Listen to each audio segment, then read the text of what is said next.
Nandito po tayo sa palengke na tulay. Ayan, kung saan makakamura kayo. Hindi lang mura, murang-mura talaga yan. Ayan. Marami siyang paninda, meron siyang kamatis, prutas, beans, tsaka sibuyas sa puti, tapos talong-talong, yan, itlog, mantika, ayong kagerso.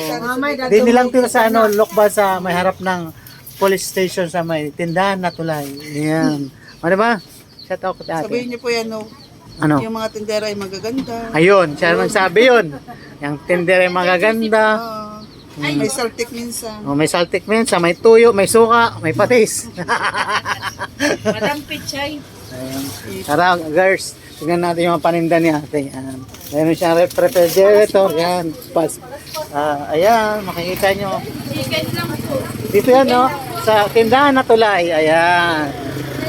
Harap ng police station, saging, kangkong, repolyo, palaspas. Ayun.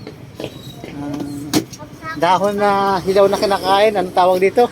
Lettuce. Ayun. Siling manghang. Ayan. Ayan. Kalamansing maasim. Ang sili po namin ay 3 days. Pretty ang sili daw nila. Ayan. Sayote, kamote, riders. Ayan. Okra, melon, amoy, Colgate, lahat na meron. So nandito mga price, mga ka-girls yan. Mga ano? Mga ka-girls. Mga ano? Mga ka-girls. Girls. So meron sila mga dilata dito. Ayun. Kompleto. Pati bagong Pangasinan. Ayan, meron sila. Ayan. Mga tindera, may So, bagoong. may mga ayan. Shout out natin sila. Ayan. Ay, ako lang. At may mga mega sila. Mega.